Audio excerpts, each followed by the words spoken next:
Madam Speaker, I now ask that you invite the next speaker, the member from St. Thomas Eastern, Dr. Michelle Charles, to make her contribution.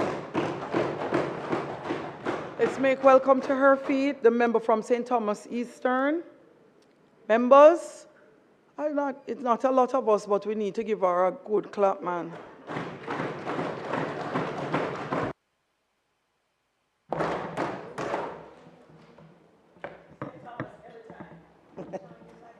Madam Speaker, I must first of all say thank you to Almighty God, for it is He who is the architect of my life, and it is He who deserves the highest praise. Madam Speaker, I am delighted to rise for the 4th time in this honorable House as Member of Parliament for St. Thomas Eastern. When I became Member of Parliament in September 2020, St. Thomas was considered to be the forgotten parish. It wasn't even on the map in some people's minds. So in my maiden presentation, I informed the nation that St. Thomas Eastern had the audacity to shine. In my second presentation, Madam Speaker, I informed the nation that despite being faced with unprecedented challenges, there was a flicker of light in St. Thomas Eastern, and we were confident that we would shine. Last year, Madam Speaker, the transformation in our constituency was significant, and we felt ourselves elevating in the light. So the title of that presentation was Elevating in the Light. This year, Madam Speaker, I stand here to report to the nation that the state of St. Thomas Eastern is even stronger than the last. And I say to the residents who are experiencing this industrial revolution after almost 28 unbroken years of stagnation and darkness, and who can literally see that we are better off today than we were 4 years ago, I say to my St. Thomas Eastern family through you, Madam Speaker, the whole world is looking and they can see our light shining. So don't let your light go out. Hold on to your victory. Madam Speaker, I take this opportunity to thank my Councillor Michael McLeod and Councillor caretakers Winston Downey, Michael Hugh, and Nordine McKenzie. Thank you also to my secretaries, Ms. Cooper and Ms. Small, and my entire Diamond team. I could not carry out my duties without you all, and I must extend my sincere appreciation. Madam Speaker, let me also acknowledge my daughter Drew and my son Chad, along with my parents Pernell and Gloria, and my extended family and friends for their unwavering love and support. Madam Speaker, allow me to acknowledge with fierce pride and joy the member from Clarendon Southeastern and my little brother Pernell Charles Jr. Madam Speaker, I am immensely proud and eternally grateful to have been able to serve our country with him right by my side. Our parents taught us to serve our country from the second we were born, either through medicine or politics, and it has been an unforgettable ride. To you, Madam Speaker, and to our Deputy Speaker, may you both continue to lead us with fairness and impartiality. To our new Clerk of the House and the entire team here in this honorable House, thank you for your dedication and hard work. Madam Speaker, allow me to acknowledge with deep appreciation our Honorable Prime Minister, my parliamentarian colleagues, and the Jamaica Labour Party team who continue to support me as we all work together to build a Jamaica we can all be proud of. Yes. Madam Speaker, we had 2 elections in my constituency this year in the Morant Bay division. In February this year, the opposition candidate won the division by 412 votes. On November the 22nd, Madam Speaker, our newly minted Jamaica Labour Party Council caretaker candidate, Mr. Winston Downey, managed to close that gap, reducing our loss to 124 votes in a traditionally PNP division. Madam Speaker, I would like to especially thank Ms. Rihanna Wright and her team, who worked tirelessly. I would also like to thank Deputy Leader James Robertson and all of Area Council 2 and everyone who took the time out to help with the by-election, including you, Minister Chuck, and everybody.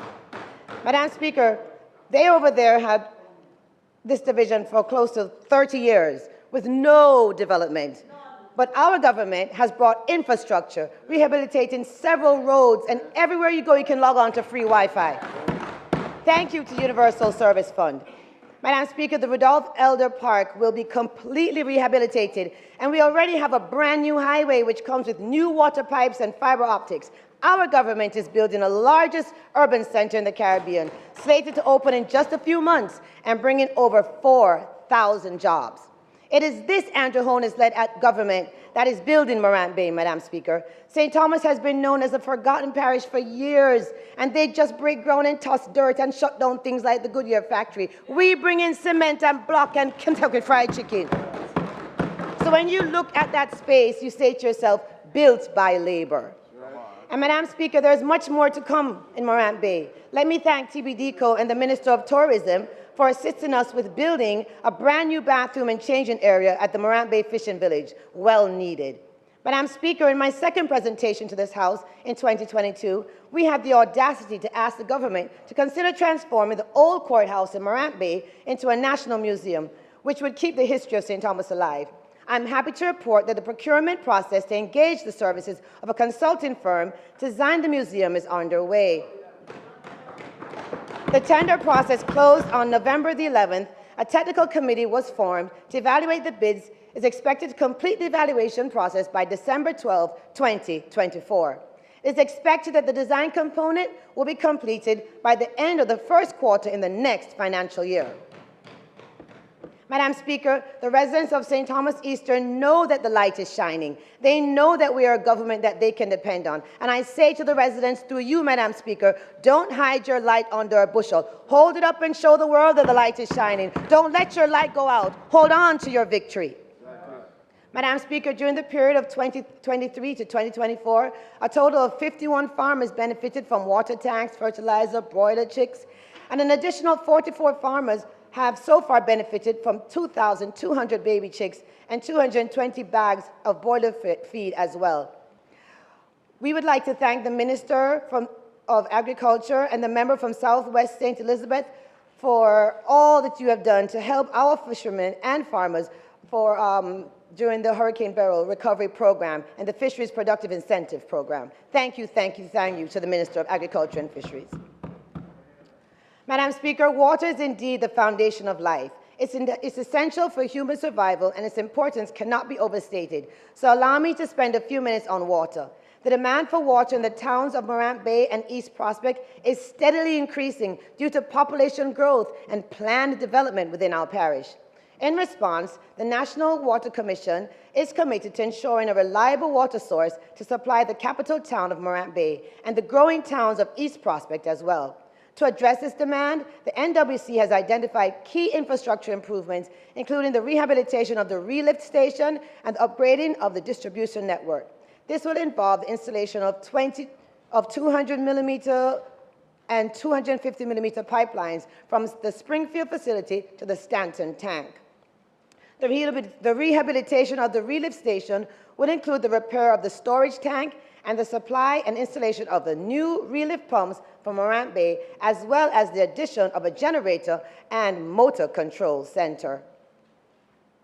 Madam Speaker, the Stanton Housing Scheme is supplied by the Spring Garden facility, which produces approximately 95,000 empirical gallons of water per day. However, the Stanton Housing Scheme has faced chronic water shortages over the past 20 years. In response, several initiatives have been implemented to alleviate the water supply issues affecting 185 households who have been without water for extended periods. These initiatives include the allocation of over $7.5 million to address pipeline defects, clear blockages, reconfigure the network, and replace sections of pipelines to restore services to customers who have been without water for decades. Madam Speaker, the NWC's Apple Farm system is a surface water system that produces approximately 2 mgd of portable water through the use of 2 vertical turbine pumps units. This system serves several parts of our constituency. Madam Speaker, the communities served by the Apple Farm have long faced challenges with service delivery, particularly in elevated areas like Top House.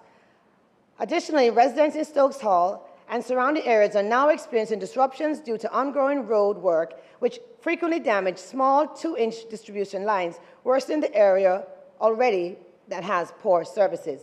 To address these long-standing issues, our assessments have revealed that demand on the Apple Farm system must be reduced. This will be achieved by repairing leaks, especially on the larger trunk mains, and by regularizing individuals who are illegally accessing water. Madam Speaker, Allow me to say thank you to the member from Northeast St. Anne for the National Drought Mitigation Program, which is a black tan distribution program, and to Dr. Francis and the hardworking team at the National Water Commission, whose numbers I have on speed dial. Access to clean water drives economic growth, improves health, and increases productivity. I can declare to you, Madam Speaker, that when it comes to water infrastructure, we are better off today than we were 4 years ago.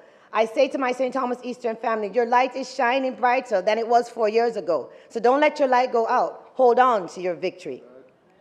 Madam Speaker, our constituency continues to spend a minimum of $6 million out of our CDF towards education. Over 1,500 students benefited from back-to-school and tuition assistance this year, including book vouchers, school bags, and uniforms. Allow me to thank the Ministry of Education for the repair of several schools, especially after the hurricane, and for the additional $3 million, which was allocated to assist 38 young university students with their tuition. Madam Speaker, the Ministry of Health, headed by the member from West Central St. Catherine, continues to develop and implement health policies, strategies, and plans to improve the health and well-being of the people of St. Thomas Eastern and Jamaica on a whole. I must thank him. Madam Speaker, community health centers help bridge the healthcare gap in rural areas. They often engage in community outreach programs addressing specific health needs and concerns. They provide emergency care, stabilizing patients until they can be transferred to a larger hospital if needed. Madam Speaker, this year, the Port Morant Health Center and the Arcadia Health Center were completely refurbished and reopened. The investment cost just under $35 million. Madam Speaker, I have traveled the world and visited several health care facilities, and I stand before you to say that the upgrades to our facilities are top-notch and first world. As a medical professional, I am extremely proud of the transformation of our healthcare facilities over the last 4 years. When it comes to healthcare, we are way better off than we were 4 years ago. And I say to my St. Thomas family, I see your light shining with your brand new air-conditioned clinic and your pharmacy at the Port Morant Health Center. So you don't have to go down to Morant Bay to fill your prescription. So remember, don't let your light go out. Hold on to your victory.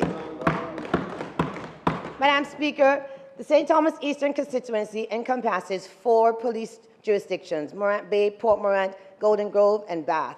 A total of 46 major crimes have been recorded across the 4 divisions, and up to this year, 46, versus last year, 74, a decrease of 28, that's 38%. Madam Speaker, 20 break-ins this year to 26 from last year, another decrease, Madam Speaker. Murder has also gone down in our constituency. So, Madam Speaker, as far as we're concerned, St. Thomas Eastern is developing. We see crime and violence trending downwards. Let me acknowledge and appreciate the hard work and the sacrifices made by the police department. Your commitment to keeping our community safe is invaluable. Yes.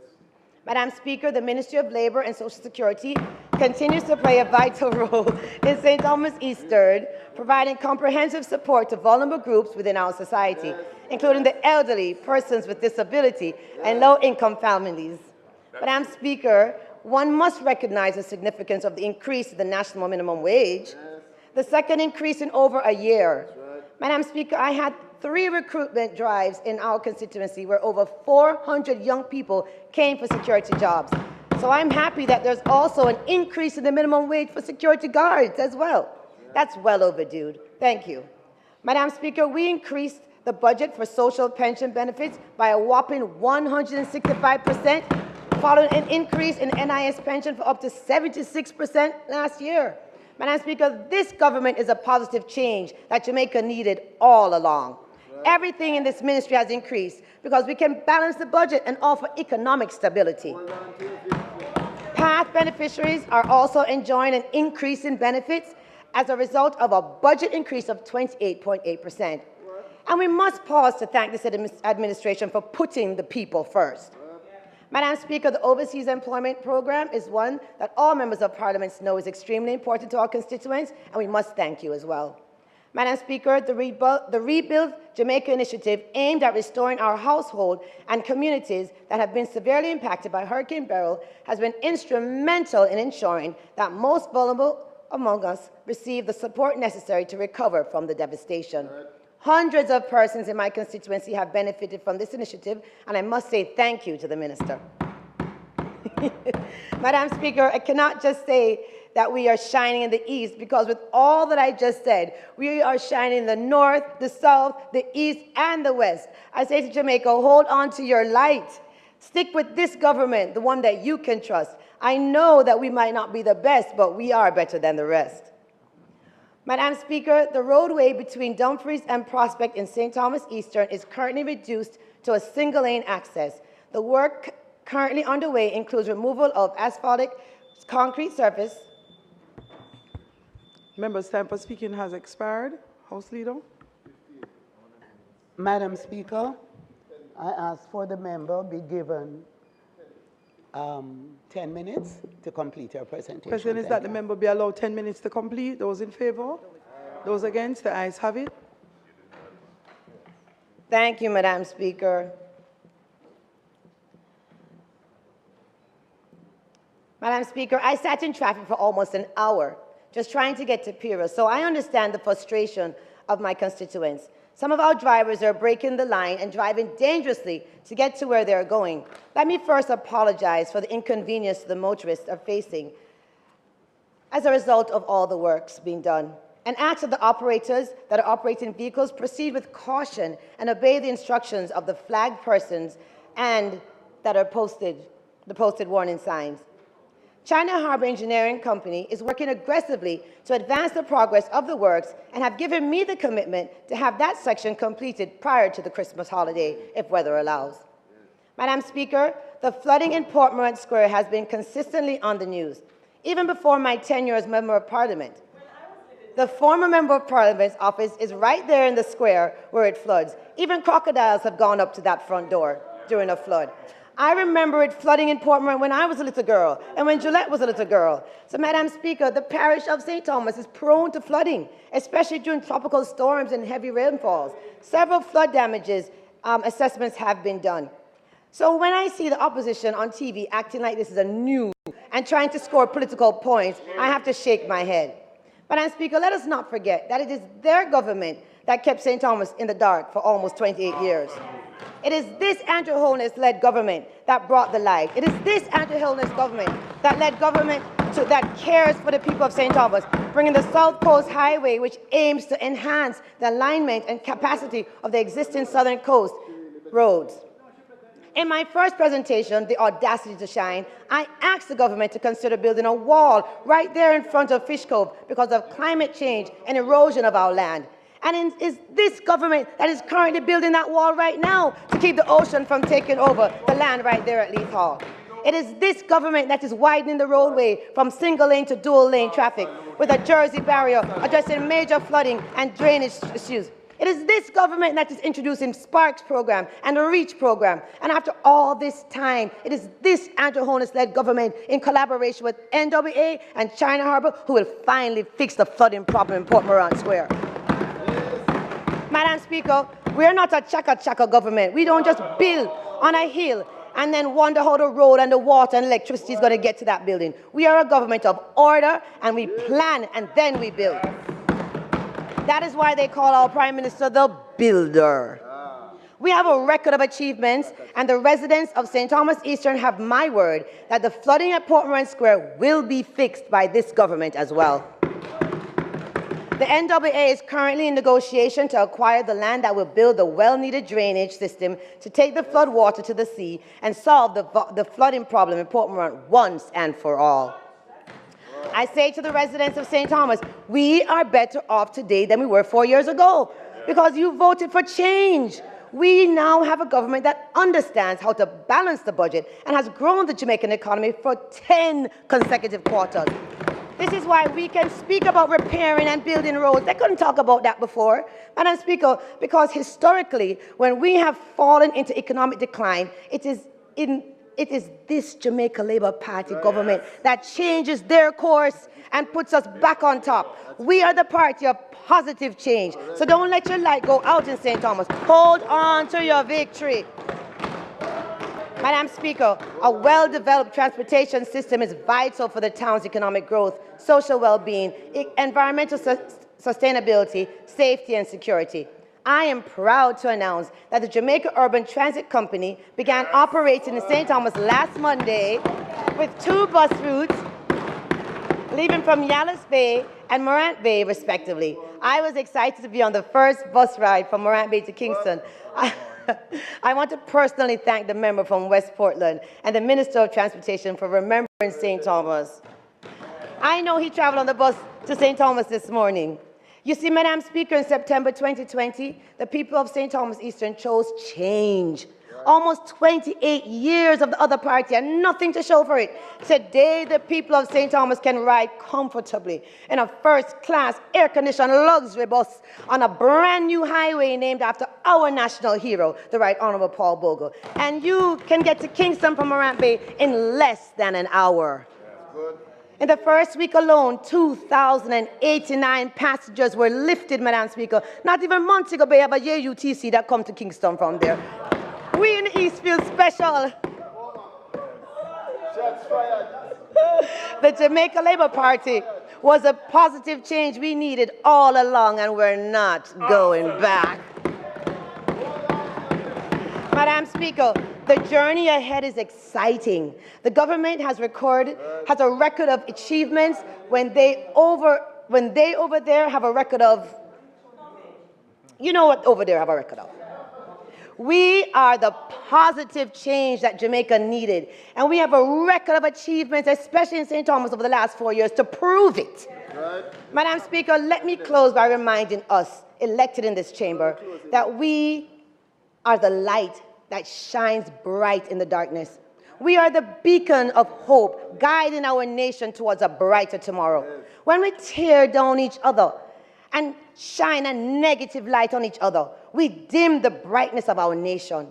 As a brand new member of Parliament in 2020, just a few weeks old, a baby in Parliament, while learning to navigate my job, the leader of the opposition drove all the way to my constituency before the highway was complete to demonize me and to dim my light. And yes, I took it personally. And I say to the opposition, through you, Madam Speaker, as you drag our Prime Minister's name through the mud internationally, can we choose Jamaica? Let us choose Jamaica. Let's choose to shine and to inspire and to uplift each other. Let us choose a future that is brighter than our past. Together, we will build a Jamaica where every child can thrive, where every community can prosper, and where every citizen can live with dignity. Madam Speaker, through you, I say to St. Thomas and to Jamaica, we are shining even brighter than we were 4 years ago. Do not let your light go out. Third term, we say. I pray for love, light, and blessings on St. Thomas Eastern and Jamaica, land we love. Thank you, Madam Speaker.